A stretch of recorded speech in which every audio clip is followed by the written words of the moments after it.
موضوع الدرس فيه بيان حملة العرش وتصبيحهم وتحميدهم وتقديسهم لله سبحانه.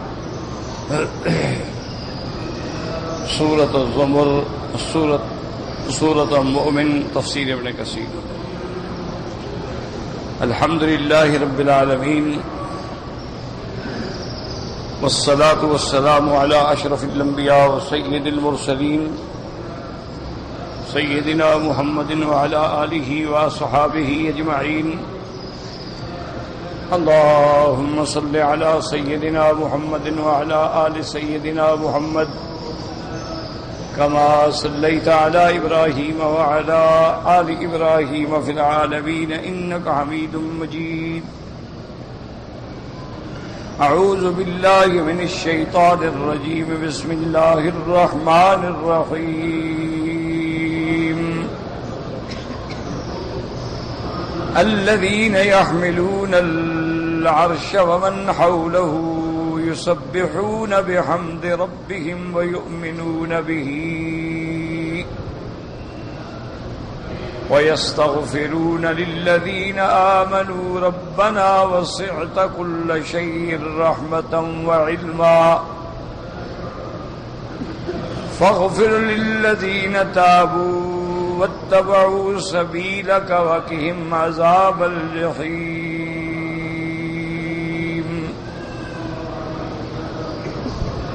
ربنا وأدخلهم جنات عدن التي وعدتهم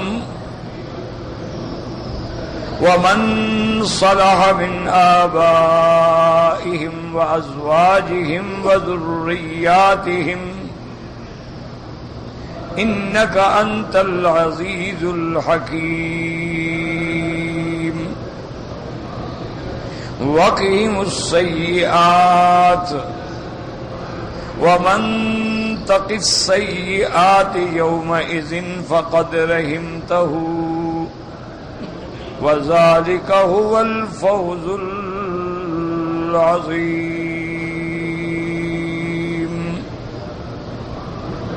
اللہ تبارک و تعالی نے کلام مقدس کی ان آیات مبارکہ میں ارشاد فرمایا ہے الذین یحملون العرش.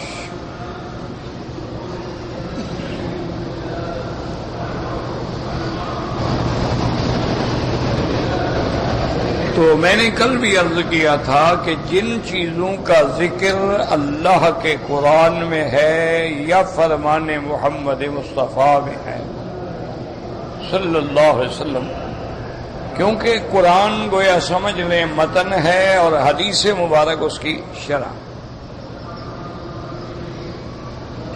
تو اس پر ہر مومن کو، مسلمان کو بغیر کسی شک کے، بغیر کسی تذبذب کے ایمان لانا ضروری. اب اللہ تبارک و تعالی نے ذکر فرمایا ہے کہ میں نے 7 آسمان پیدا کیے،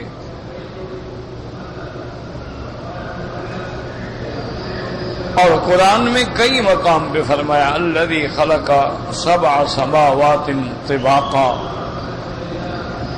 کہیں فرمایا فقضاہن 7 سماوات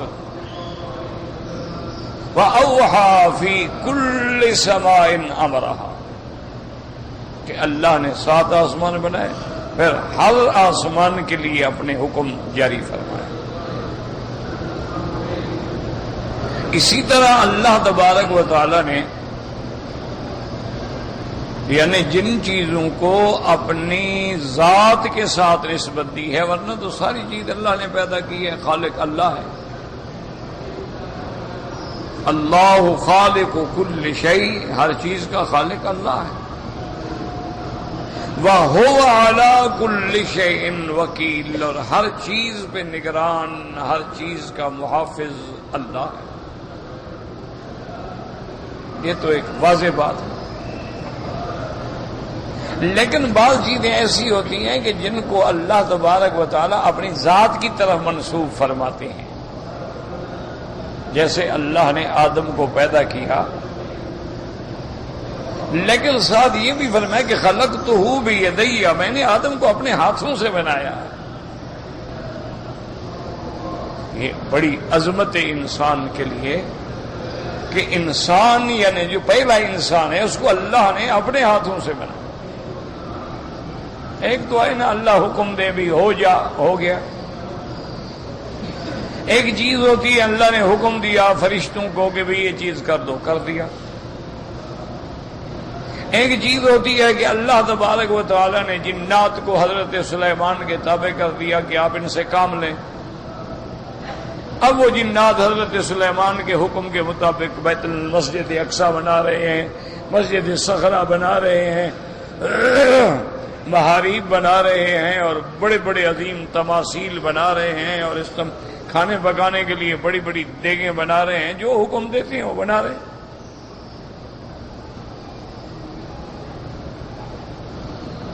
لیکن ایک چیز ہوتی ہے کہ جس کو اللہ تبارک و تعالیٰ اپنی ذات کی طرف فرمائے کہ اس کو تو میں نے اپنے ہاتھوں سے بنایا۔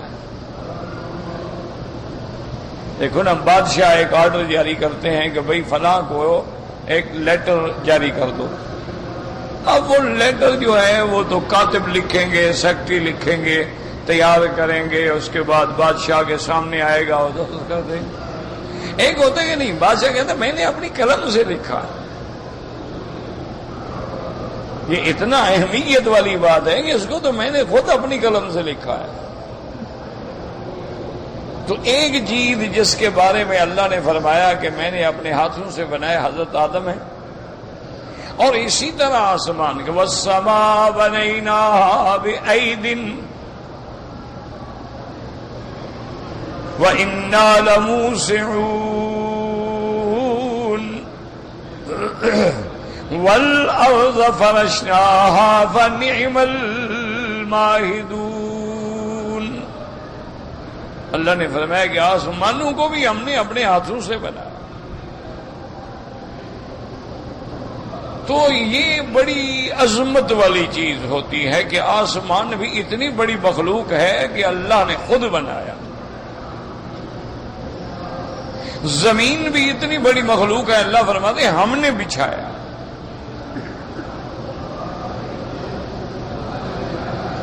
اور ہم کیسے بہتر زمین اور کیسے بہتر بچھانے والے ہیں کہ دیکھو زمین کو کیسے ہم نے مسطح کیا ہے، نہ اتنا سخت ہے کہ بندہ چل نہ سکے، نہ نرم ہے کہ زمین میں دھس جائے۔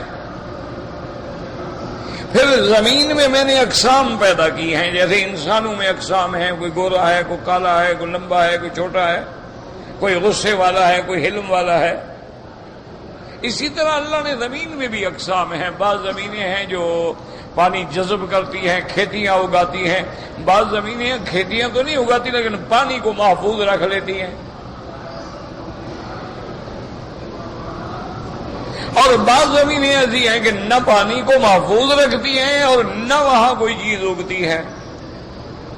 زمینیں بھی قسم میں ہیں۔ اسی لیے بعض علماء کرام نے یہ بھی فرمایا ہے کہ اللہ نے جب آدم کو پیدا کیا تو جزو اعظم جو ہے وہ مٹی ہے۔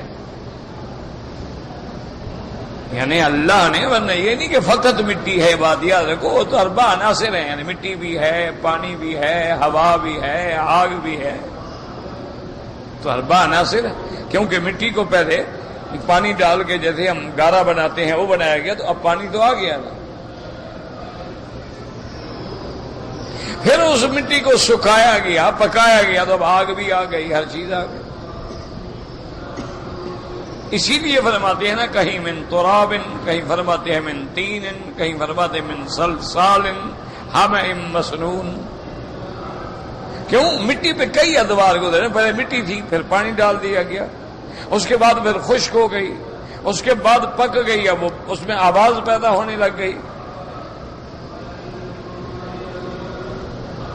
تو اس لیے بعض علماء کرام نے، مفسرین نے یہ لکھا ہے کہ چونکہ آدم میں اللہ نے جو مٹی لی تھی اور روئے زمین سے مٹی لی گئی، تو اس میں ہر قسم کی مٹی تھی، تو اسی لیے آدم کی اولاد بھی آگے پھر ہر قسم کی پیدا ہوئی، چونکہ جزو اعظم جو ہے وہ مٹی ہے۔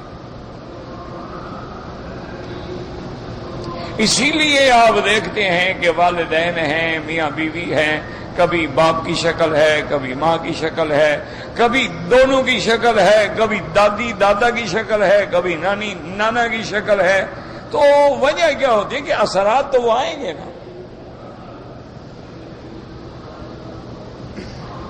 تو یہ آسمانوں کا وجود، اس لیے میں عرض کر رہا ہوں اتنی لمبی تمہید کہ بعض بڑے دہری منکرین ہیں، وہ کہتے ہیں جی کوئی آسمان شاسمان ہے ہی نہیں، یہ تو اوپر خلا ہے، ہمیں ایسے دور سے نیل گوں ایک چیز نظر آتی ہے، کوئی آسمان تو نہیں ہے. وہ منکر ہیں، وہ کہتے ہیں کہ ہماری نظر چونکہ یہاں تک جاتی ہے لہذا ہمیں ایک نیل گوں چیز محسوس ہوتی ہے، کوئی آسمان نہیں ہے، تو خلا ہے. اور بادل جو ہے وہ تو آسمانوں سے بہت نیچے ہیں. بادل تو کبھی کبھی ایسے محسوس ہوتا ہے، آپ بعض ٹھنڈے علاقوں میں جو ہے نا، گویا آپ کے گھر کے اندر سے بادل گزر گیا. آپ دیکھتے ہیں ہوائی جہازوں پہ جاتے ہیں، اوپر بادلوں کو پہاڑوں کی طرف ان کے اندر سے جہاز نکل کے اوپر چل جاتا ہے.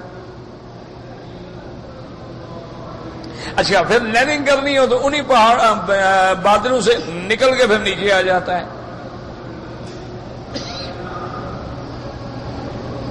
تو اس لیے اللہ تبارک و تعالی نے جو فرمایا ہے کہ آسمان ہیں بالکل حق، اور ہیں بھی 7 آسمان، چونکہ اللہ نے نام لیا 7 سماوات.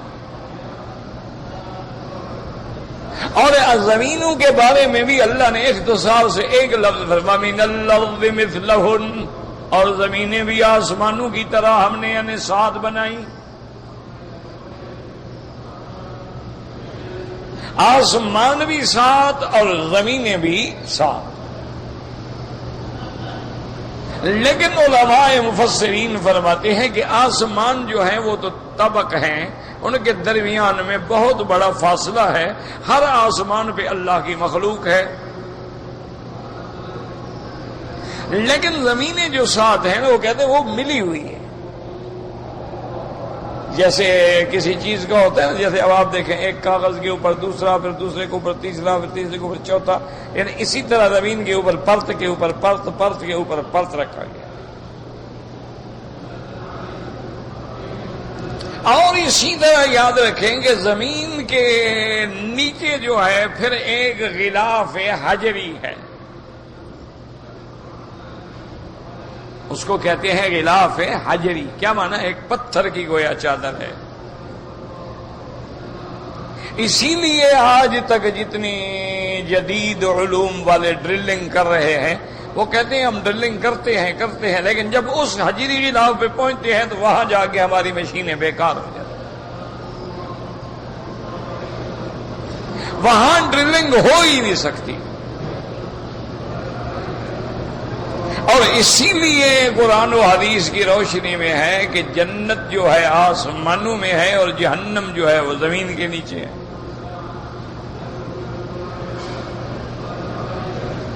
اسی لیے علیین جو ہے جہاں اچھے لوگوں کی ارواح ہیں وہ آسمانوں میں ہے، اور سجین جو ہے یعنی کفار کا قید خانہ وہ زمین کے نیچے ہے.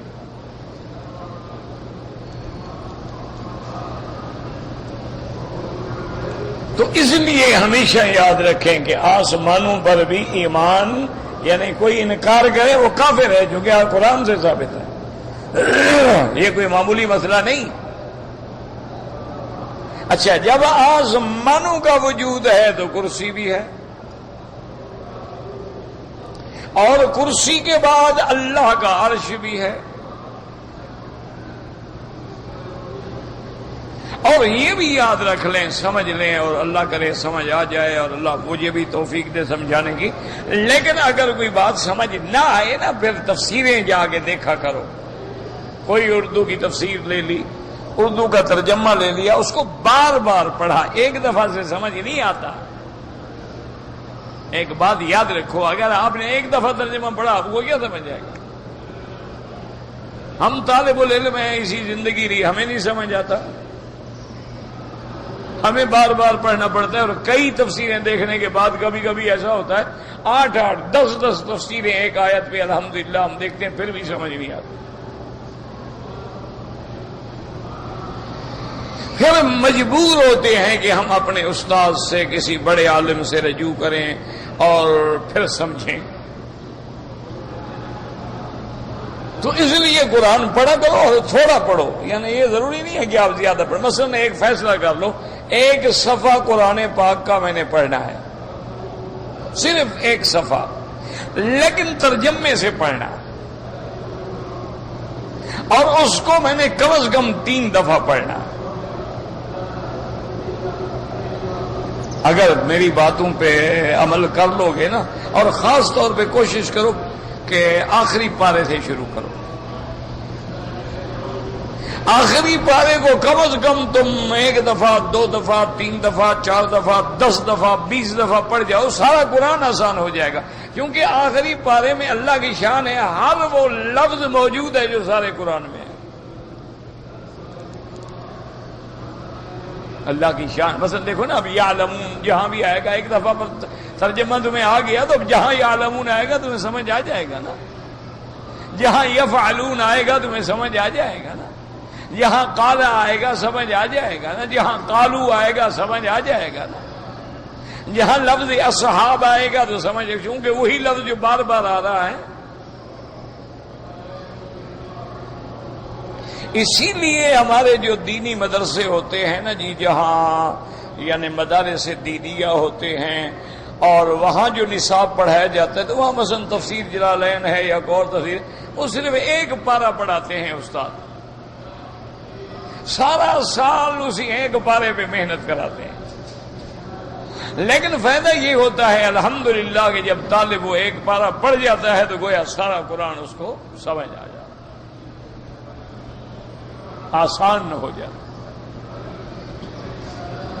تو اس لیے ہمیشہ یاد رکھیں کہ اچھا اللہ نے آسمان خود بنائے ہیں. اچھا جب آسمان ہی نہیں تھے، زمین ہی نہیں تھی، تو پھر خدا کہاں تھا؟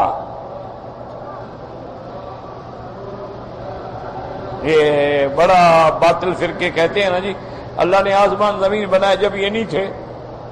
تو وہ بھی قرآن نے بتایا وَكَانَ عَرْشُهُ عَلَى الْمَاءِ،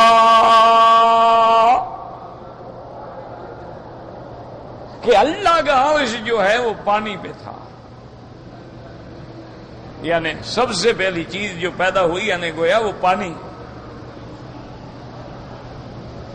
اسی لیے قرآن کہتا ہے کہ هُوَ الْأَوَّلُ وَالْآخِرُ، جب کچھ نہیں تھا تو خدا تو تھا. نعوذ باللہ خدا نہ ہوتا تو بنایا کس نے؟ یہ جو منکرین کہہ دیتے ہیں نا کہ مادہ کی پیداوار ہے، چلو مادہ کو کس نے پیدا کیا؟ چلو ہم تمہاری بات مان لیتے ہیں. مادہ کس نے بنایا؟ تو اس لیے اپنے دماغوں کو صحیح باتوں میں رکھ لیں کہ جب کچھ نہیں تھا تو اللہ تھا، اور جب سارا عالم فنا ہو جائے گا تب بھی اللہ کی ذات ہوگی. یاد رکھ کہ سارا عالم فنا ہوگا. کل من علیہا فان وَيَبْقَى وَجْهُ رَبِّكَ ذُو الْجَلَالِ وَالْإِكْرَامِ. ہر چیز قابل فنا ہے، صرف اسی کی ذات ہے جو دائم ہے، جو قائم ہے، جو جس پہ کبھی فنا نہیں آئے گی. اسی طرح فرماتے ہیں کل شیء ہالک. یاد رکھو یہ معنی نہیں کہ ہلاک ہو گئی بات، ہلاک ہونے والی ہے، ہلاک ہونے کے قابل ہے، ہلاک ہو سکتی ہے، اللہ نہ کرے اس کی مرضی. اب جنت ہے لیکن اللہ اس کو ختم نہیں کریں گے، اس کی مرضی ہے. جنت میں غلمان ہیں، جنت میں حورے ہیں، اللہ ان کو نہیں ختم کریں گے. تو اس لیے معنی ہوتا ہے کہ ہر چیز قابل ہلاک ہے. کیا معنی؟ اگر اللہ چاہے ختم کر دے. صرف اس کی ذات ہے جو باقی ہے، جو دائم ہے، جو حی ہے، جو قیوم ہے، جس پہ کبھی فنا نہیں آئے گی. تو پہلے عرش جو ہے اللہ کا وہ پانی پہ تھا. یہ بھی خدا کی قدرت ہے کہ پانی جو ہے یہ رحمت کی علامت ہوتی ہے. اور آگ جو ہے یہ عذاب کی علامت ہوتی ہے. حتیٰ کہ آپ محاورے میں بھی کہتے ہیں نا جی، اور جی فلاں آدمی سے جب میں نے بات کی وہ تو پانی پانی ہو گیا، یعنی ٹھنڈا ہو گیا. اور فلاں بندہ ہو تو جی آگ بگولا ہو گیا، یعنی آگ کا گولا بن گیا. تو اللہ کی رحمت دیکھیں کہ اللہ کا عرش جو ہے پانی پہ ہے، یعنی رحمت. اسی طرح اللہ کا جو عرش ہے اس کے نیچے بھی پھر پانی ہے، دریا ہے. اور اسی عرش کے نیچے وہ حدیث مبارک جو حضور نے ہمیں بتلائی ہے کہ ایک بہت بڑی لو ہے، یعنی ایک بہت بڑی تختی ہے جس پہ اللہ نے یہ لکھ دیا ہے کہ رحمتی سبقت علی غضبی، کہ میری رحمت غضب سے بڑھ جاتی ہے. اور یہ بھی لکھ دیا ہے کہ اللہ کے ہاں 100 درجے کی رحمتیں ہیں، ان میں اللہ نے دنیا میں صرف 1 درجہ اتارا ہے، باقی 99 تو اتاری ہی نہیں گئی. وہی ایک رحمت ہے جس کی وجہ سے تمہارے اندر توادد ہے، محبت ہے، پیار ہے، انس ہے، جانوروں میں انسانوں میں وہ ایک رحمت کا اثر ہے. اور قیامت والے دن تو اللہ ساری رحمتیں ظاہر کر دیں گے نا، رحیم الآخرہ ہے. تو اس لیے ہمیشہ یاد رکھ لیں کہ اچھا اب اللہ تبارک و تعالی نے جب پانی تھا نا جی اس کے نیچے آگ جب بنی تو پانی ایسے وہ گاڑھا ہوتا گیا، گاڑھا ہوتا گیا، گاڑھا ہوتا گیا. جیسے پانی کو آگ میں رکھ دیتے ہیں نا تو گاڑھا ہوتا، تو وہ گاڑھا بنتے بنتے گویا کیچڑ بن گیا، کیچڑ بن کے گویا زمین بن گیا. اچھا اس سے جو دھواں اٹھا اوپر اس سے اللہ نے آسمان بنائے. ثم استوى إلى السماء وهي دخان، تو آسمان وہ دھواں تھا. پھر اللہ تبارک و تعالی نے اس میں سے 7 آسمان بنا دیے، اور پھر ہر آسمان میں اللہ کی مخلوق ہے، اللہ کا حکم ہے، اللہ کے اوامر ہیں. اور آسمانوں کے بعد پھر کرسی ہے. وسع کرسیہ السماوات والارض، وہ اتنی بڑی ہے کہ 7 آسمان 7 زمینیں بچھا دو. حضور پاک نے محبوب دو عالم نے مثال دی، فرمایا کحلقۃ ملقاۃ فی فلاۃ من الارض. یہ سارے آسمان زمین کرسی کے سامنے اتنے ہیں جیسے کوئی ایک کڑا، ایک حلقہ آپ کسی میدان میں ڈال لیں، دیکھیں کہ کتنی جگہ روکتا ہے. اتنی کڑا کیا روکے گا؟ تو آج کرسی کے سامنے یہ اتنا ہے. پھر اللہ کا عرش ہے، اور عرش کے سامنے جو کرسی ہے کحلقۃ ملقاۃ فی فلاۃ من الارض. اللہ تبارک و تعالی کی ذات نے اپنے بارے میں فرما دیا الرحمن علی العرش استوى. یاد رکھیں بعض لوگ کہہ دیتے ہیں لا مکانی، اللہ نے اپنا مقام بیان کیا لیکن کما یلیق بشان ہی، جیسے اس کی شان کو زیبا ہے. ہم بحث نہیں کریں گے کہ اللہ عرش پہ کیسے بیٹھے ہیں، اللہ عرش سے کیسے اترتے ہیں، اللہ دنیا کے آسمان پہ کیسے تشریف لے آتے ہیں. یہ ساری چیزیں ہماری ماورائے عقل ہیں، ہمارا عقل وہاں پہنچ نہیں سکتا، ادراک پہنچ نہیں سکتا، ہم اس کی کنوں پہ نہیں پہنچ سکتے. اس لیے جو قرآن میں ہے اس میں ہمارا ایمان ہوگا کہ الاستواء معلوم وکیفہ مجہول. استواء معلوم ہے کہ قرآن میں ذکر ہے، لیکن کیفیت میں ہم بحث نہیں کر سکتے. اللہ نے فرمایا میں نے اپنے ہاتھوں سے بنایا، ہمارا ایمان ہے کہ اللہ کے ہاتھ ہے. بل یداہ مبسوطتان، اور کہیں اللہ نے فرمایا میرے محبوب تیرے مخلص پروانے جب تیری بیعت کر رہے تھے اور وہاں درخت کے نیچے بیٹھے تھے، ید اللہ فوق ایدیہم، ایک آپ کا ہاتھ تھا اور ایک صحابی کا ہاتھ تھا اور میرا ہاتھ ان کے اوپر تھا. ہمارا ایمان ہے کہ ہاتھ ہے، کیسے ہے یہ ہم بات نہیں کر سکتے۔ یہ بحث کرنا بھی منع ہے، یاد رکھو کہ آدمی بلا وجہ بحث کرے کہ اللہ کا چہرہ کیسے ہے، اللہ کی پنڈلی کا قرآن میں ذکر آیا ہے وہ کیسے ہے، اللہ کے ہاتھوں کا ذکر آیا ہے وہ کیسے، بالکل نہیں، بغیر تکییف ولا تمثیل۔ کیوں؟ اللہ نے فرما دیا کہ میری ذات کی کوئی مثل ہے ہی نہیں، تو پھر کس کے ساتھ ملاؤ گے؟ جب ہے ہی لیس کمثلہ شیء۔ تو اب یقین سمجھ لیں کہ آسمان برحق ہیں، ان کے دروازے برحق ہیں، اور اس پہ کرسی برحق ہے، عرش اللہ کا برحق ہے۔ اب قرآن کیا کہتے ہیں؟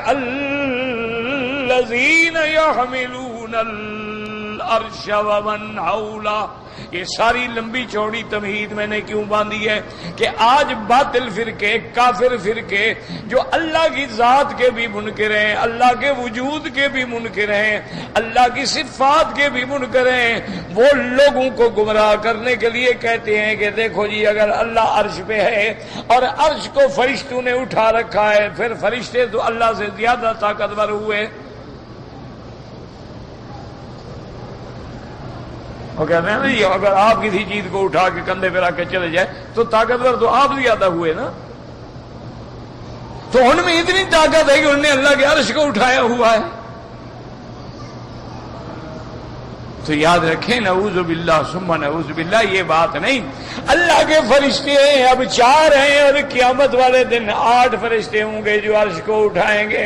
وَيَحْمِلُوا، اللہ نے فرمایا قیامت والے دن جو اٹھانے والے ہوں گے ان کا عدد 8 ہوگا۔ اب عدد جو ہے وہ 4 ہے، لیکن ان کے اٹھانے کا معنی یہ ہے کہ وہ حکم خداوندی کی تعمیل میں کھڑے ہیں۔ جب اللہ کسی کو حکم دیں گے تو اللہ تبارک و تعالیٰ اس میں وہ قوت بھی پیدا فرما دیں گے۔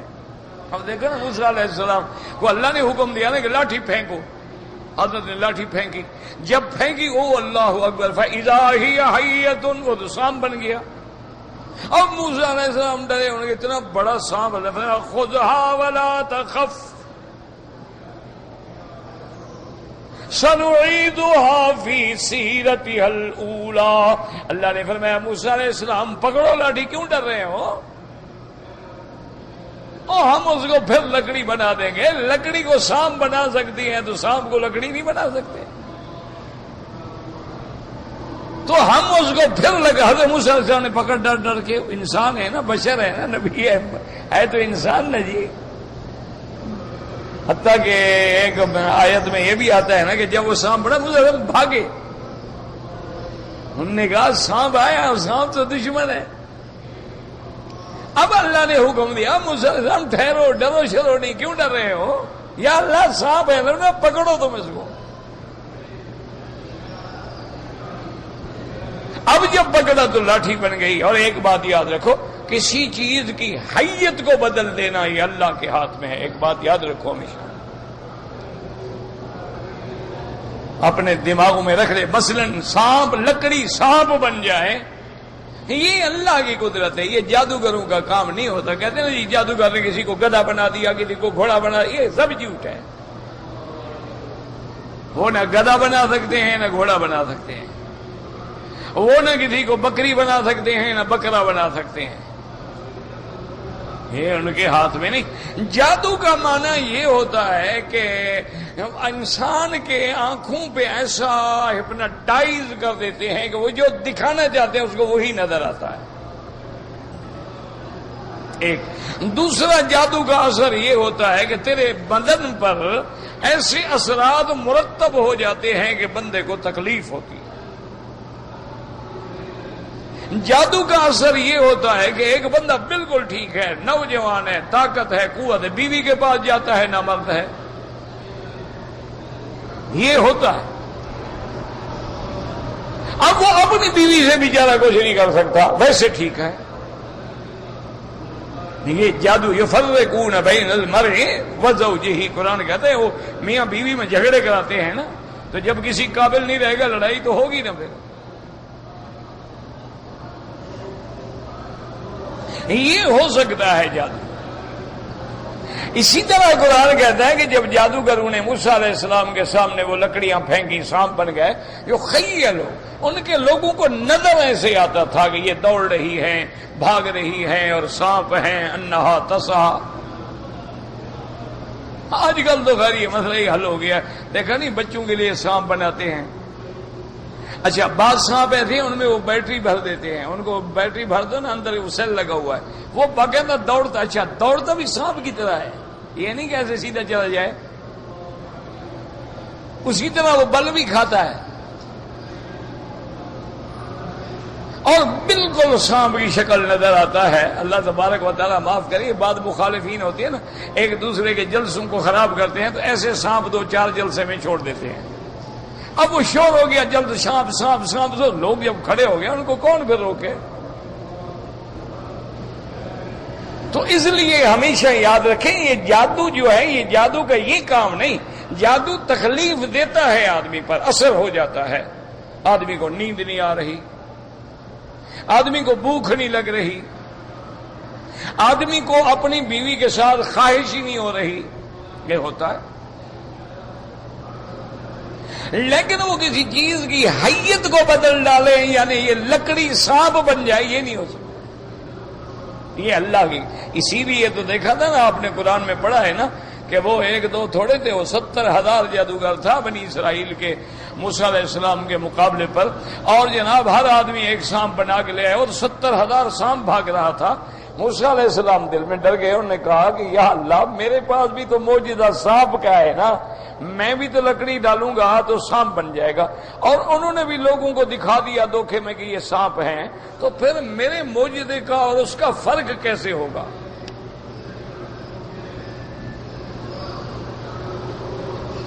یا اللہ میرا موجودہ بھی تو یہی ہے نا کہ سانپ بن جائے گا۔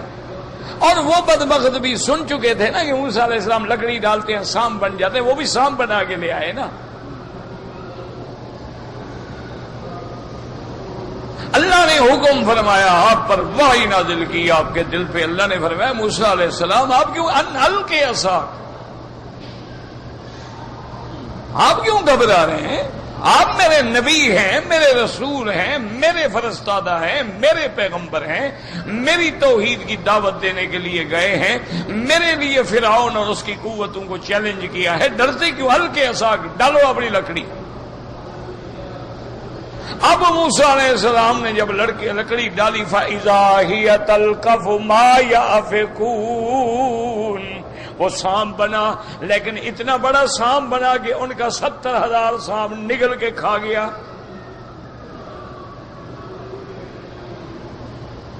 اب جو جادوگر تھے نا وہ سمجھ گئے، انہوں نے کہا یہ جادو نہیں، جادو ہوتا ہے یہ کیسے ہو سکتا ہے، ہمارے سانپ کدھر گئے؟ اور پھر موسیٰ علیہ السلام نے پکڑا ہے تو لکڑی بن گئی ہے، یہ جادو نہیں ہے، معلوم ہوتا ہے نبی ہے اور یہ معجزہ۔ وَأُلْقِيَ السَّحَرَةُ سَاجِدِينَ قَالُوا آمَنَّا بِرَبِّ العالمین رب موسیٰ وہارون، سب سجدے میں گر گئے، انہوں نے کہا ہم ایمان لے آئے، موسیٰ علیہ السلام آپ واقعی سچے نبی۔ کیوں؟ وہ سمجھ گئے کہ بھئی سانپ بنا کے دکھا دینا ٹھیک ہے، لیکن یہ تو نہیں نا کہ لکڑی سانپ بن جائے، وہ سارے سانپ کھا جائے پھر لکڑی بن جائے۔ اتنا بڑا ہاضمہ کہ 70,000 سانپ بھی اندر چلا گیا پھر بھی لکڑی کی لکڑی ہے۔ یہ جادو نہیں ہے، یہ معجزہ۔ تو اس لیے ہمیشہ یاد رکھا کریں، اور اگر کسی پہ جادو ہے یاد رکھو تو سب سے بڑا علاج اللہ کا قرآن ہے۔ یہ لوگوں کے جھوٹے لوگوں کے چکر میں نہ آیا کرو، یہ جو فلاں عامل ہے اور فلاں اسم اعظم جانتا ہے اور فلاں بابا ہے اور فلاں 200 سال کا بابا ہے اور فلاں جنگلی بابا ہے، فلاں منگلی بابا ہے، سارے مداری ہوتے ہیں، 100% جھوٹے ہوتے ہیں، ان سے بچا کرو، یہ اللہ کا عذاب ہے زمین پر، لوگوں کی عزتیں برباد کر رہے ہیں۔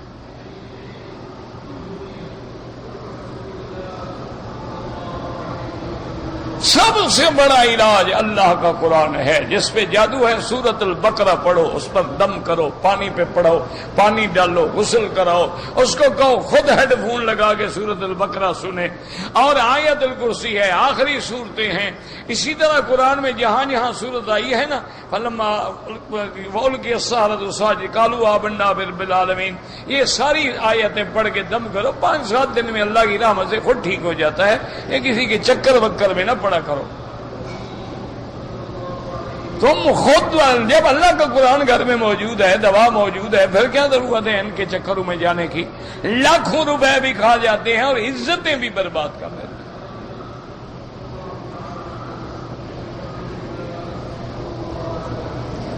کئی لوگ ہیں ایسے، اخباروں میں پڑھا، وہ پکڑے گئے جنہوں نے کئی لڑکیوں کی عزتیں برباد کی، چونکہ ماں باپ کو دماغ میں ہے نا کہ جادو ہے، وہ کہتے ہیں جی جن ہے، جادو ہے، اور یہ جادو براہ جنات ہے۔ ایک جادو جو انسان کرتے ہیں، ایک جادو جو جن کرتے ہیں، اس میں جنوں نے جادو کیا ہے۔ پھر آپ باہر بیٹھے رہیں، اگر رونے کی اور تکلیف کی کوئی آوازیں آئیں تو آپ ڈرنا شرنا نہیں، فکر نہ کرنا، میں نے جن نکالنا ہے نا اس کے اندر سے۔ اس کی بے عزتی ہو رہی ہے، ماں باپ باہر بیٹھے ہوئے۔ ایسے جو ہیں نا یہ جادوگر، ان کا علاج، ان کا پتہ کرنا ہونا بڑا آسان علاج ہے۔ مجھے خود اپنا، میرا ایک بلوچ سردار ہے، اب پتہ نہیں اب زندہ ہے، اللہ عالم، مدت ہو گئی، اب ملے نہیں پھر بیچارے کو، بہت بڑا وڈیرا ہے، خان ہے ماشاءاللہ۔ اس نے مجھے خود سنایا، اس نے کہا جی مجھے تکلیف ہو گئی تو اب میرا حال یہ ہو گیا، میں بیوی کے قابل نہیں رہا، مجھے بھوک نہیں لگتی، میں پانی نہیں پیتا، زبردستی کچھ نہ کچھ نوالے، اور میں تو لکڑی بنتا گیا۔ جب کھائے گا نہیں آدمی کیسے زندہ رہے گا؟ وہ کہتے ہیں جی کہ مجھے کسی نے پٹی پڑھائی، میں اسی طرح کے قابل کے پاس گیا، اس نے کہا کہ جناب اس سستے زمانے کی میں بات کر رہا ہوں، انہوں نے کہا جی کہ 10,000 روپے نقد ہوں، اتنا عنبر ہو، اتنا مشک ہو، اتنا زعفران ہو، اتنا بکرے ہوں، پتہ نہیں کیا کیا انہوں نے لسٹ بنائی، یہ سب علاج کرنا پڑے گا، اور کم از کم یہ بڑا سخت آپ پر جادو ہے اور اس کا 1 مہینہ لگے گا، لیکن آپ کو پتہ لگ جائے گا پہلے ہفتے میں کہ آپ ٹھیک ہو رہے ہیں۔ وہ کہتے ہیں میں نے دے دیا، سب کو دے دیا، ہفتہ گزر گیا، 15 دن گزر گئے، میں اسی طرح میں پھر جاؤں اس کے بعد، بابا کیا ہوا؟ مجھے تو کوئی فائدہ نہیں ہوا۔ اس نے کہا جی میں لگا ہوا ہوں، بس ابھی تک وہ نکل نہیں رہے مجھ سے۔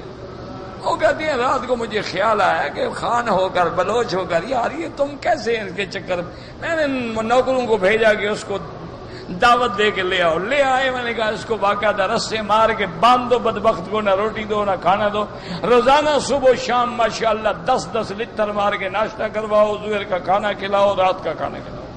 انہوں نے کہا 3 دن کے بعد اس نے کہا جی مجھے تو آتا کچھ نہیں، میں تو فراڈ کر رہا ہوں۔ میں نے کہا جناب وہ جو پیسے مجھ سے لیے تھے نا وہ بمائے سود مجھے واپس کرو، ہم تو بلوچ لوگ ہیں، ہم تو لوٹتے ہیں لوگوں کو، تم نے مجھے لوٹ لیا۔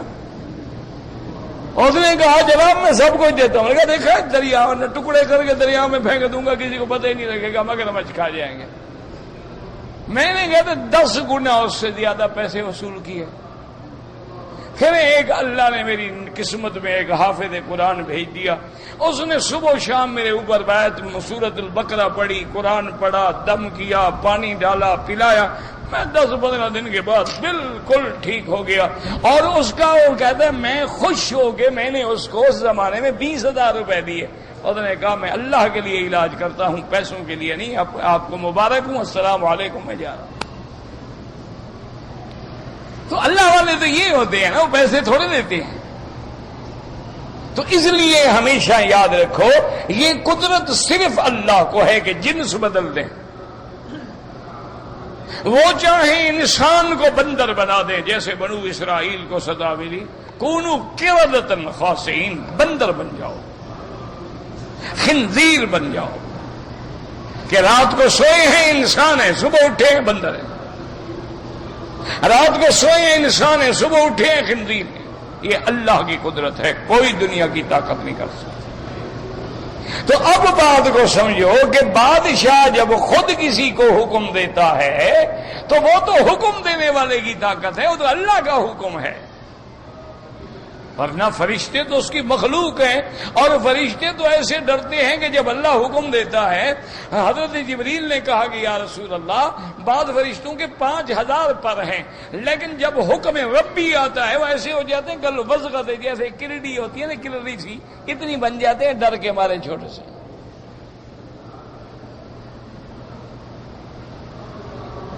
تو یہ جو ہے کہ یحملون العرش، ایک عرش کو اٹھائے، دوسرا ان کا وظیفہ کیا ہے؟ فرمایا وَيُسَبِّحُونَ بِحَمْدِ رَبِّهِمْ، اور حمد کے ساتھ اپنے رب کی تسبیح بیان کر رہے ہیں کہ مولا تو ہر نقص سے پاک ہے، ہر صفت نقصان سے پاک ہے، میرا مولا تیری ذات شریکوں سے پاک ہے، اولاد سے پاک ہے، والدین سے پاک ہے، نیند سے پاک ہے، کھانے سے پاک ہے، ہر صفت عجز اور نقص سے پاک ہے۔ اس لیے علماء کہتی ہیں اس کی صفت یہ ہے کہ متصف بسائر صفات الجمال والکمال، منزہ عن سائر صفات العجز والنقص والاختلال، ساری صفت کمالات اس کی ہیں، جمال اس کا ہے، رحمت اس کی ہے، نوال اس کا ہے، ہر صفت نقص سے وہ پاک ہے۔ یہی ہوتی ہے تسبیح۔ اسی لیے ہم کہتے ہیں سبحانک اللہم وبحمدک وتبارک اسمک، اسی لیے ہم کہتے ہیں سبحان ربی العظیم، اسی لیے ہم کہتے ہیں سبحان ربی الاعلی۔ مانا تسبیح بیان ہوتی ہے وہ جھکنے سے پاک ہے، وہ ماتھا زمین پہ ڈالنے سے پاک ہے، وہ عاجزی سے پاک ہے، اس کی شان جو ہے وہ کبریائی ہے، اس کی شان جو ہے وہ جبروت ہے، اس کی شان جو ہے وہ قہار ہے، وہ جبار ہے، اس کی شان جو ہے وہ ستار ہے، اس کی شان جو ہے فعال لما یرید، جو چاہے حکم دے دے۔ اس لیے فرماتے ہیں یسبحون بحمد ربہم، اور اللہ کے فرشتے اللہ کی تسبیح اس کے حمد کے ساتھ بیان کر رہے ہیں۔ اور آگے لفظ پہ غور کرو، یسبحون بحمد ربہم ویؤمنون بہ، حالانکہ فرشتے تو سارے اس کی مخلوق ہیں، لیکن خاص ذکر کیا گیا کہ وہ فرشتے صرف ایسے تسبیح نہیں بیان کر رہے بلکہ اللہ پر ان کا کامل ایمان ہے۔ اچھا دو وَيَسْتَغْفِرُونَ لِلَّذِينَ آمَنُوا، اور فرشتوں کی ڈیوٹی کیا ہے؟ وہ اللہ سے معافی مانگتے ہیں ان لوگوں کے لیے جو مومن ہیں۔ یا اللہ یہ تیرے بندے ہیں، ایمان والے ہیں، تیرے ماننے والے ہیں، ان سے گناہ ہو گئے، خطائیں ہو گئی، ان کو معاف فرما دے۔ اللہ کے فرشتے مومنوں تمہارے لیے اللہ سے معافی مانگ رہے ہیں۔ ربنا وسعت کل شیء رحمتا وعلما، میرا اللہ تیری رحمت جو ہے وہ ان کے گناہوں سے بڑی ہے، ان کے خطاؤں سے بڑی ہے، اور میرا مولا اور تیرا علم جو ہے ان کے سارے اعمال کو، اقوال کو، افعال کو محیط ہے، ہر چیز تیرے سامنے ہے۔ ربنا وسعت کل شیء رحمتا وعلما فاغفر للذین تابوا واتبعوا سبیلک، میرا اللہ جن لوگوں نے توبہ کی ہے اور جو لوگ تیرے راستے کی پیروی کر رہے ہیں، تیرے راستے پہ چل رہے ہیں، مہربانی کر کے ان گناہ گاروں سے، توبہ کرنے والے جو ہیں ان کی بخشش فرما دے۔ وقہم عذاب الجحیم، اور مولا ان کو جہنم کی عذاب سے بچا دے۔ ربنا وادخلہم، اور میرا مولا ان کو ایسی جنات میں داخل کر جو ہمیشہ رہنے والی ہیں اور جن کا تو نے ایمان والوں سے وعدہ کیا ہے۔ ومن صلح من آبائہم، میرا مولا صرف ان کو نہیں، ان کے جو والدین مومن ہیں، ان کی بیویاں ہیں، ان کی اولادیں ہیں، سب کو جنت میں داخل فرما دے۔ انک انت العزیز الحکیم، تو غالب ہے، حکمت والا۔ وقیم السیئات، میرا مولا ان کو ہر برائی سے بچا لے۔ وَمَن تَقِ السَّيِّئَاتِ يَوْمَئِذٍ فَقَدْ رَحِمْتَهُ، اور جس کو قیامت والے دن تم نے برائیوں سے بچا دیا اس پہ گویا تو نے رحمت فرما دی، اور جس کو تیری رحمت مل گئی وَذَلِكَ هُوَ الْفَوْزُ الْعَظِيمُ، اور وہی سب سے بڑی کامیابی ہے کہ اللہ راضی ہو جائے، اللہ رحمت کر دے۔ اس لیے یاد رکھیں کہ اللہ کے فرشتے جو ہیں وہ بندے کے لیے ہر وقت دعائیں کر رہے ہیں۔ اسی لیے ایک صحیح حدیث میں آتا ہے جس کو امام مسلم نے روایت کیا ہے، اذا دعا المسلم لأخیہ بظہر الغیب، جب تم اپنے بھائی کی پس پشت دعا کرتے ہو، بھائی پاکستان میں ہے، ہندوستان میں ہے، کسی دوسرے ملک میں ہے، تم یہاں اس کے لیے دعا مانگ رہے ہو اور اللہ کے فرشتے کہتے ہیں مولا اس کی دعا قبول فرما دے، تو ایک دوسرے کے لیے دعا مانگا کرو اور تمام دنیا کے عالم کے اسلام مسلمانوں کے لیے دعا مانگا کرو۔ دعا جتنی محدود کرو گے نا تیرا نقصان ہے، جتنی زیادہ مانگو گے تو جلدی رحمت آتی ہے۔ اللہ فرماتے ہیں دیکھو میرا عاجز بندہ ہو کے میری مخلوق کے لیے دعا مانگ رہا ہے، میرا عاجز بندہ اس کے پلے میں تو کچھ بھی نہیں ہے لیکن سب کے لیے مانگ رہا ہے، چلو اس پہ میں اپنی رحمت بھیج دیتا ہوں۔ اللہ اکبر۔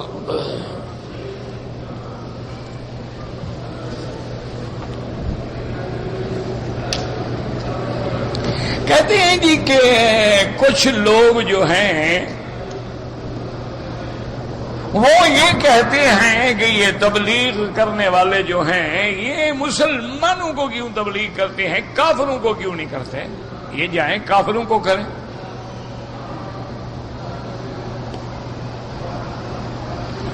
بڑی آسان سی بات ہے بھائی، مسلمانوں کو تو وہ کریں، کافروں کو تم شروع کر دو، اعتراض کرنے کی کیا ضرورت ہے؟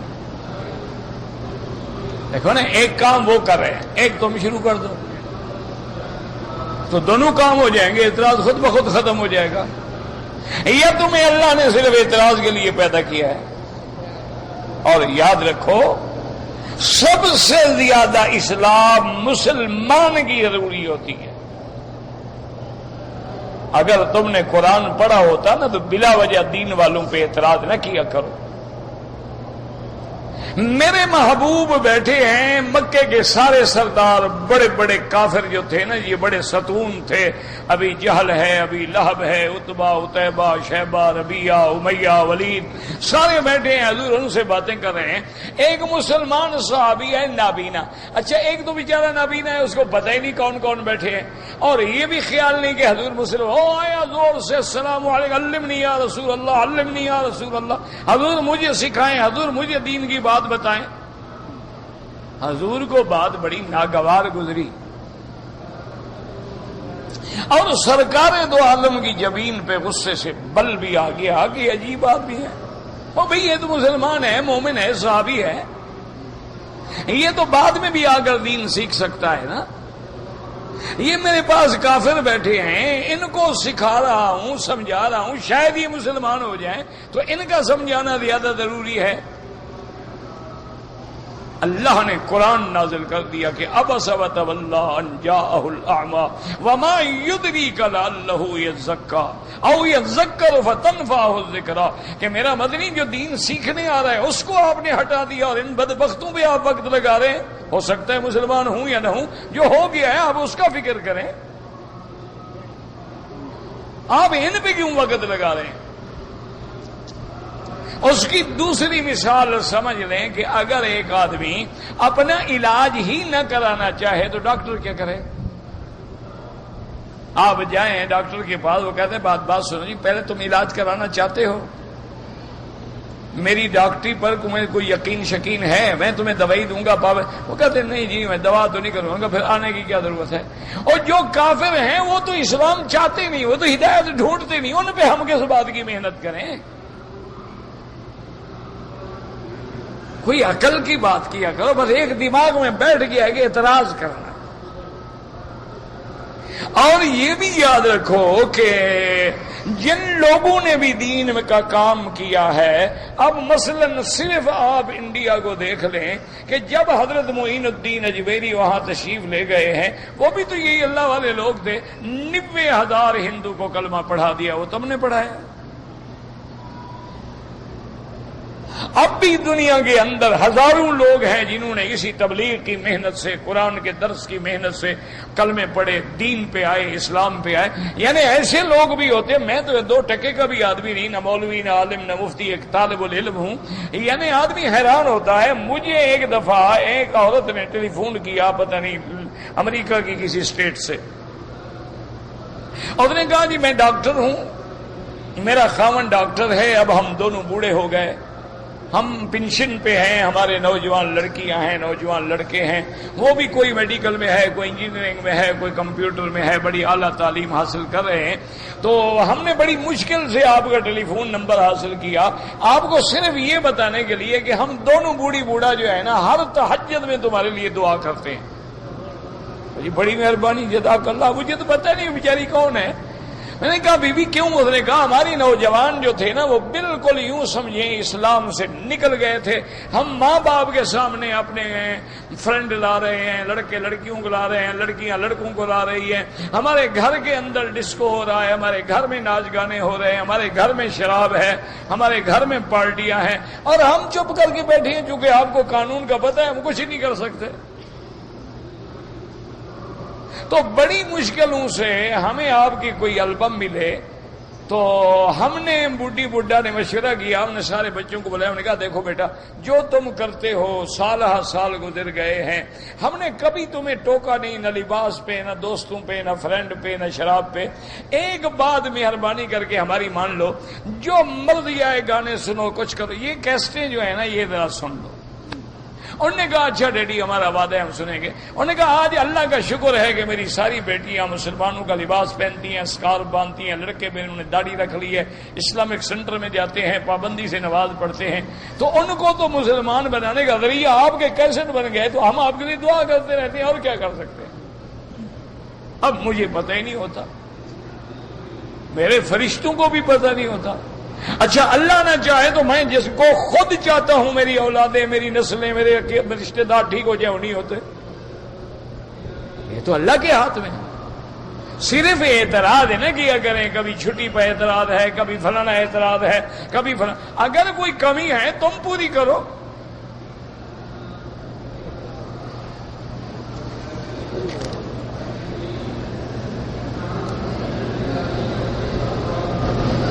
میرے خامد بھائی نے بیوی کو 1 طلاق دی تھی، رجوع کر لے بس بات ختم ہو گئی. اور کیا 1 طلاق سے رجوع ہو سکتا ہے.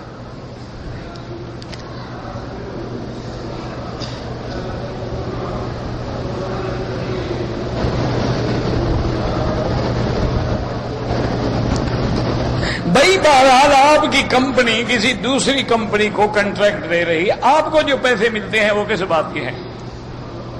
رشوت ہے، کمیشن ہے، وہ ہے کیا؟ ورنہ کمپنی جانے وہ جانے، تمہیں کس بات کے پیسے ملتے ہیں؟ مانا یہی ہے کہ تم دلالت کرتے ہو، رشوت لیتے ہو.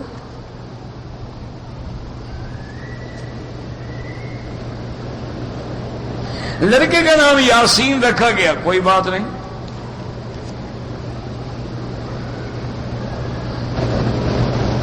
ایک عورت ہے بنگلہ دیش میں بیمار ہے، اللہ شفا عطا فرمائے. قضا نماز اسی طرح پڑھتے ہو جیسے ادا پڑھتے ہو، بس نیت ہوتی ہے کہ وہ میری نماز جو قضا ہو گئی تھی وہ پڑھ رہا ہوں. نماز تو وہی ہے. مسجد میں بھی قضا پڑھ سکتے ہیں، ہر جگہ پڑھ سکتے ہیں. اگر عشاء کی نماز کے بعد میری 2 3 4 نمازیں قضا ہیں، ساری پڑھ لوں، پڑھ لیں.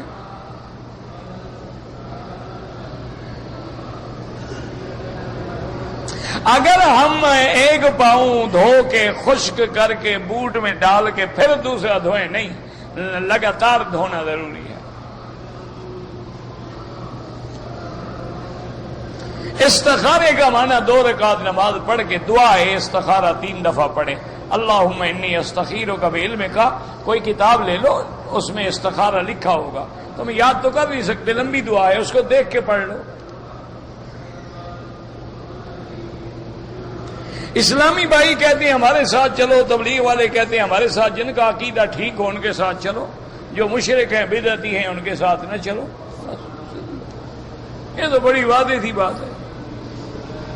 اس میں کوئی کون سا اندھیرا ہے جو آپ کو سمجھ نہیں آتا؟ اسی طرح اگر آپ کو ہندو کہے چلو تو ادھر چل پڑو، سکھ کہے تو ادھر چل پڑو. تم یہ دیکھو کہ ان کا عقیدہ ٹھیک ہے.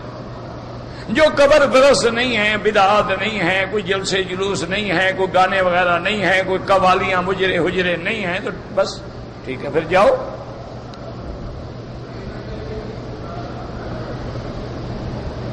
اگر میاں بیوی نے عمرہ کیا، دونوں نے طواف صفا کر لیا، خاوند نے بیوی کے بال کاٹے، کوئی بات نہیں، ٹھیک ہے.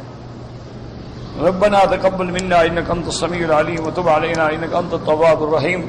اللهم اجعل لنا وللمسلمين من كل هم فرجا ومن